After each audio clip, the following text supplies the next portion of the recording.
আমারি কণ্ঠে তুমি তোমারি বাণী তুলেছ, বুকের দেরাজে তুমি কোরআনে স্থান দিয়েছ। এত ভালোবাসো কেন মালিক আমায়, কি করে শুকর তার করি আদায়।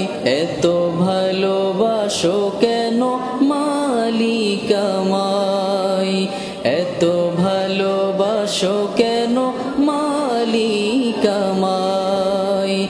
পৃথিবী